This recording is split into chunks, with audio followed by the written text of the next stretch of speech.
Howdy guys, and welcome back to more Let's Play Star Ocean, the second story. I am your host Rabbit, and as you can see on our mini-map, as well as our surroundings, we are now on the previously inaccessible portion of Expel, and we are right in front of the Cave of Trials. But before we go ahead and enter it and begin exploring the different levels and floors, I have three things that I guess technically four things that I kind of want to catch you up to speed on and show to you. So, the first thing is that I did update some of our equipment, as well as a little secret that I had been mentioning a couple of times throughout this Let's Play. So the first thing is that I upgraded Ernest's whip. He was previously using the Spark Whip. It's not a huge upgrade, there's only a 20-point difference there, but it is an elementally different whip. So his old one was electric or lightning or whatever, and this one is obviously dark. So I made the change just because I did want to have a little bit of extra attack damage on him, but honestly, there's not a big difference, and feel free to use those two interchangeably, just depending on the element of your foes / opponents and whatever is needed. Next, the big change was actually with Opera. So I made her a pulse box, and I will tell you how I made these items here in a second, but I just want to show them to you. So I made the pulse box for Opera via customization as well, and compared to what she had before, I think she was using the Gamma box. It's a significant increase, especially when you compare it to the very slight increase that we saw with Ernest's new weapon. So it's really nice. No elements change, I don't think, to this one. Nope, there is not. So it's really nice, really cool. And then the last thing I actually wanted to show to you guys, let's go ahead and scroll all the way down here. I made the white system via the machinery ability. So let me actually, item creation, here you go, machinery. So I did this with Opera. It only took 5 material kits in order to get it. When I was playing Hail the Goddess, I already gave you guys kind of my customization and item creation tutorial and how I like to do it to get really nice items, so I'm not going to go into that again. But all you need to know, it took 5 material kits while Hail the Goddess was playing in order for me to get Opera to craft this. And as you can see from the description, the Healing Star option power-up kit for the Ray Gun Kaleidoscope. So this will allow Opera to cast Healing Star. And I noted this several times throughout this Let's Play, that Opera basically can replace your healer. So if you're like me and you're not a big fan of Rena and Noella's not really cutting it for you, you pretty much don't have to have them in your party while you're going through the Cave of Trials. Opera's going to be your healer, but you are absolutely going to need to get this specialty up because this killer move sucks without any proficiency. But once you get its proficiency capped, you are in really good shape here. So it only costs 9 mana to use with our proficiency at 0 because obviously we haven't used it yet. It's not going to heal too much, but we are going to be getting some massive heals out of this once we get this utilized a little bit more. So I'm going to go ahead and put that.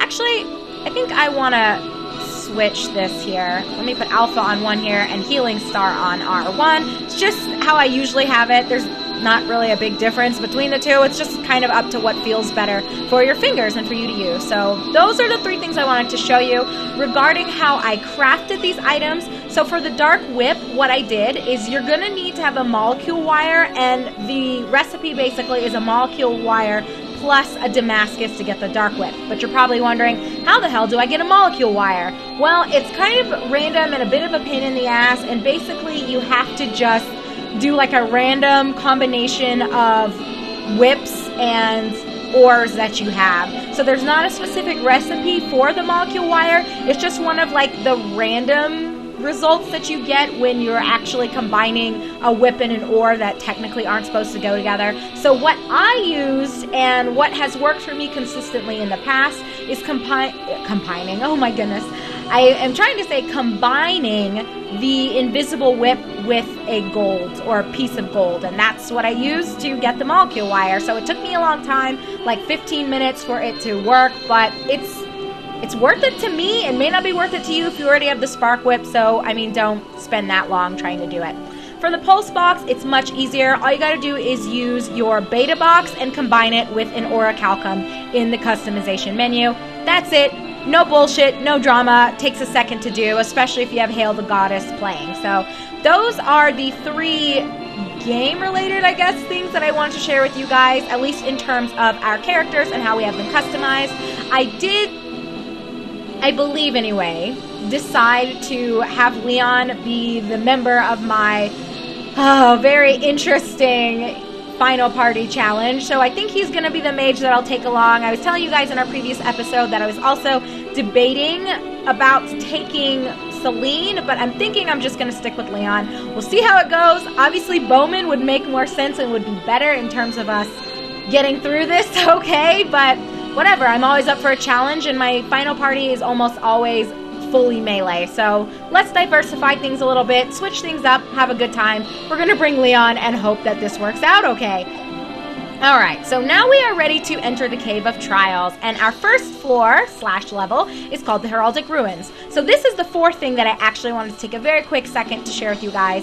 There are no save points in the Cave of Trials. So what I would strongly suggest is after you finished exploring each level or each floor, backtrack out and save, because a lot of people report glitches and freezing when they are exploring the Cave of Trials. I've been very fortunate. Out of all the years that I've been playing this game, I have never had mine freeze on me while I've been going through the Cave of Trials. So I don't know if it's just related to some discs being a little bit more beat up than others, like if you have scratches on your disc compared to the quality of my disc. I really don't know. Or it could just be every single copy of the game has an equal chance of experiencing these freezes when you do enter the Cave of Trials. I have no explanation. I'm just throwing out the forewarning that this is something that some people have reported. So if you don't want to possibly lose many hours of leveling and grinding, just take the time to backtrack out and make a quick save, because it's worth it, in my opinion, to avoid that heartache. I think we have all been there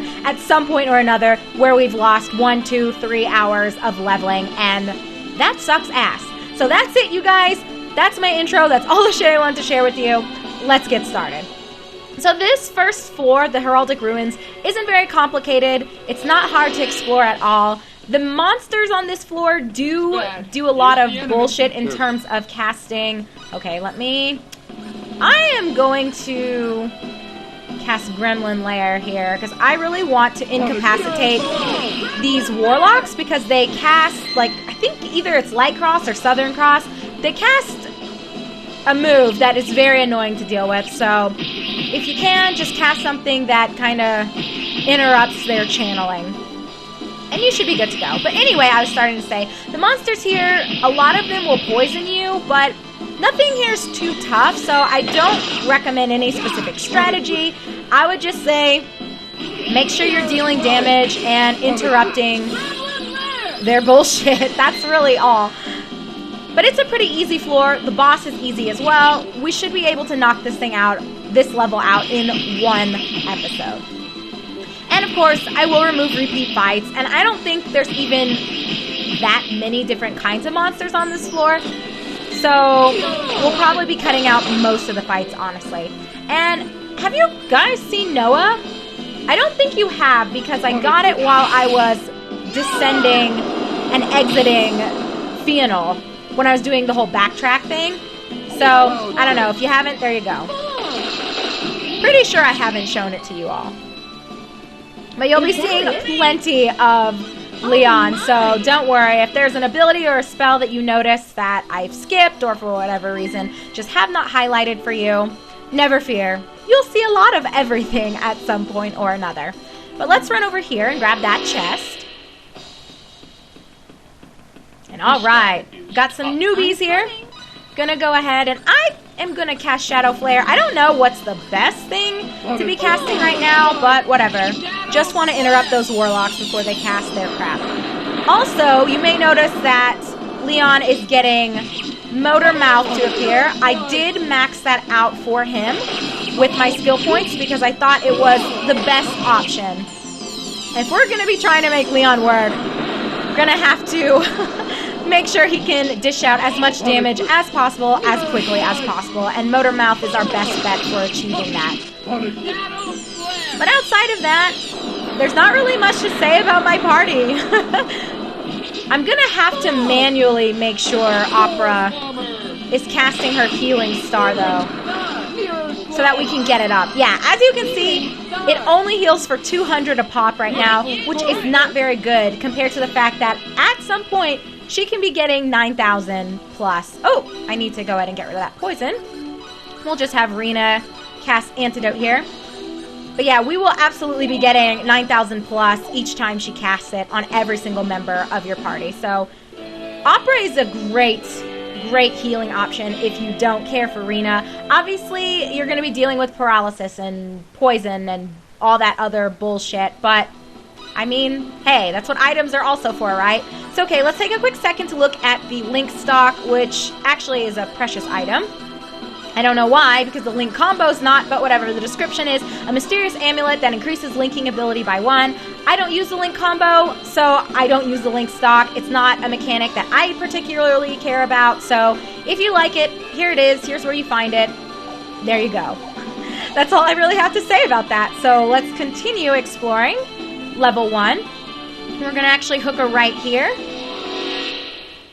All right, we're already seeing some change to Healing Star for Opera. Instead of just healing for a flat 200, it was healing for 210. So I might actually just want to go ahead and temporarily be in control of Opera compared to Leon.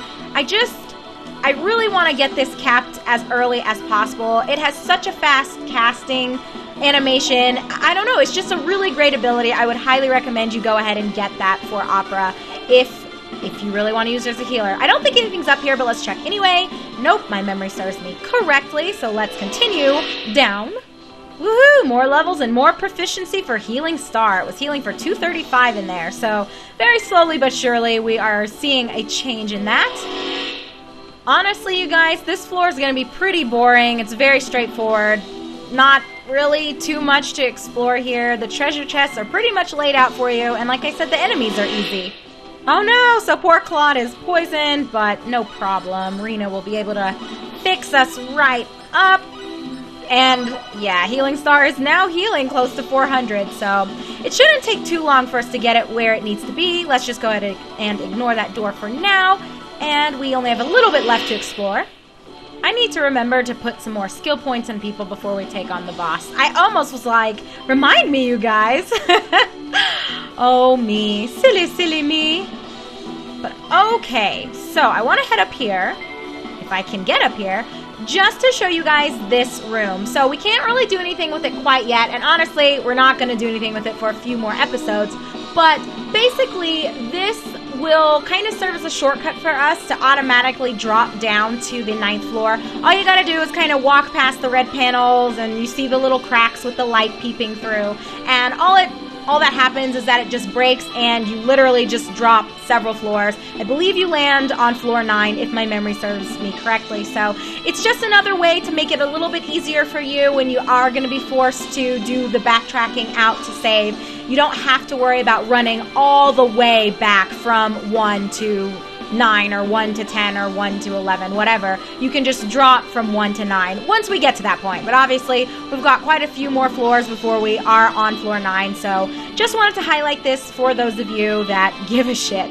And this is just another way to lead us back closer to the front. So we're not going to worry about this path yet. We are going to head to the door.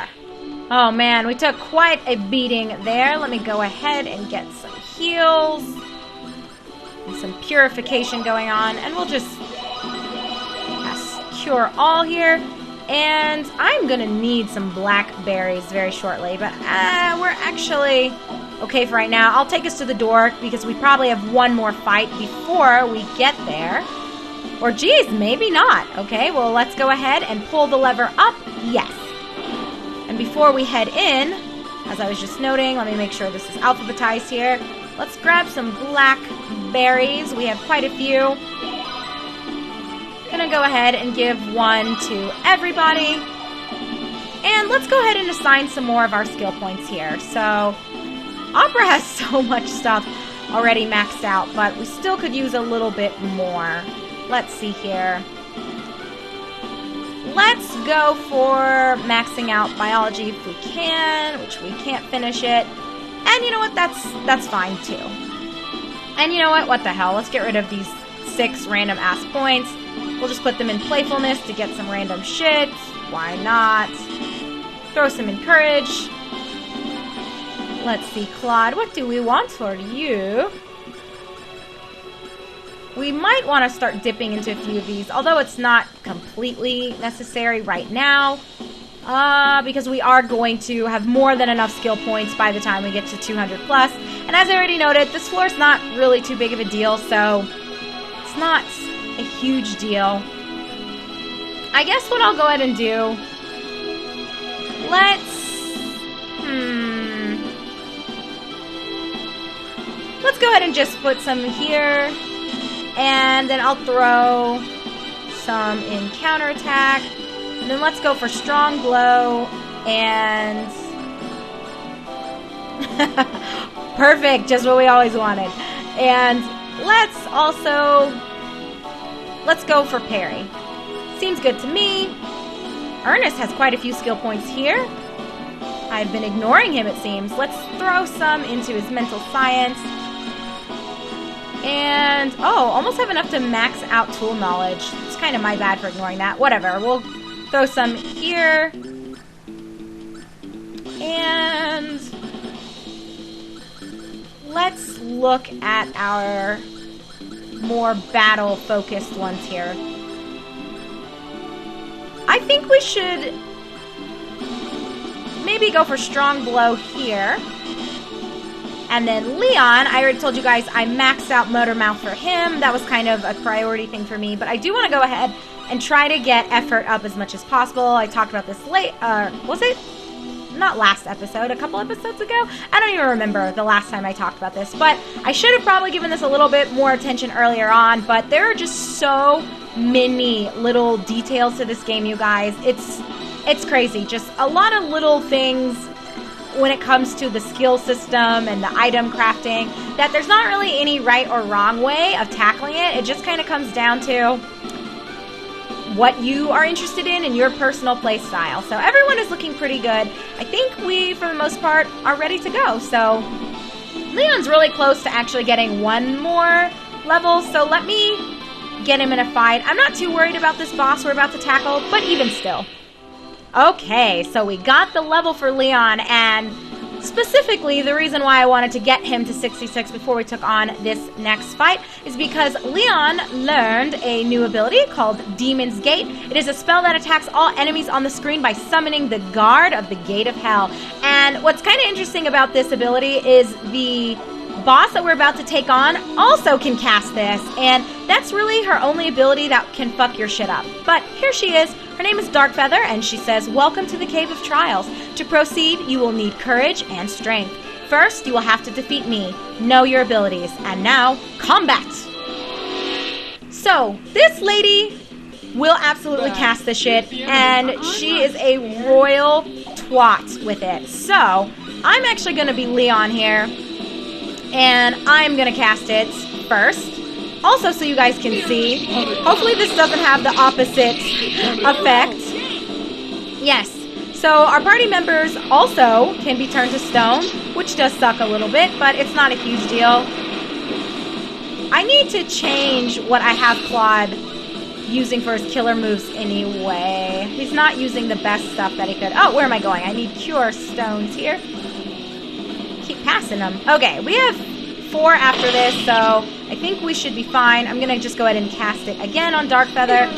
Really don't need her casting this shit. And did Claude seriously get turned to stone again? Are you kidding me, Claude? Get it together. Alright, well, this is one of those situations where obviously having someone who can dispel is ideal, but whatever, we're going for a challenge, right? So let's cast this again. It deals quite a bit of damage. I don't know if it's the most powerful ability that you can use against the bosses here, but meh. Or I should say the mini-bosses plus the boss, because Darkfeather is the only boss, and then you've got some weird knights escorting her here. But let's try. Let's try something else, just to see. Shadow Flare does a decent chunk as well, and it's cheaper, yeah? Oh, barely. Well, whatever. She is toast. So aside from being turned to stone, you really don't have to worry too much about this fight. If your levels are comparable to where mine are, then you really will be in good shape. There's not a strategy that I think is ideal here. Oh God, Claude, stop dying! I probably will need to, when I head back up to save, take a quick trip somewhere to grab some more curative items. Okay, so our party, I need to wait for this to load out here, keeps getting turned to stone, which is bad for obvious reasons. Oh no! Ernest missed out again! Oh, well, that's okay. Being split among the 3 party members is okay. Oh, good for you, Crod. And we got 2 levels for Leon and nothing for Ernest. I feel so bad, but that's okay. It happens. So Dark Feather says, you have fought and beaten me. Proceed to the next level. Proceed to the next level we shall, but it will be in our next episode. And ta-da! We got another set of bunny shoes, you guys. So you may recall way back when I was showing you a little bit of how the bunny races worked in Fun City. A few of you were like, oh no, I want more bunny shoes, but it's a bit of a hassle to try to get them through the bunny races, so I told you, don't worry about it. If you just get 1 extra pair, you will be fine, and this is why, because you do find another pair here in the Cave of Trials. So it's not the end of the world. The bunny shoes aren't even the greatest boots ever. I just like to have them because they make us super duper fucking fast. So we're gonna get rid of the Sylvan boots on Opera and replace them for the Superfly pink bedazzled looking bunny shoes. And that's gonna be it for this first level of the Cave of Trials. What I'm gonna do is backtrack out to the outside so that I can save, and we're gonna call this an episode right here so you don't have to watch me actually backtracking. But when we do come back together in our next video, I will bring us right back to this spot and we will continue with floor number 2. So thank you so much for watching, everyone. I'm so excited to be taking you through a lot of this extra bonus content, whether you were just kind of bored and wanting to see more of the game, or you yourselves had never heard of this before, so you're wanting to just kind of extend the life of your game a little bit and a little bit of your own playthrough, then this is the best way to do it, in my opinion. I think it's really cool to just undertake a few of these little side questy secrets bonus things. So anyway, I'm gonna go ahead and hop on out of here and sign off with you guys. As always, I am your host Rabbit. This is my Let's Play of Star Ocean: The Second Story, and I'll see you in our next episode when we take on the second floor of the Cave of Trials. I'll see you then, guys.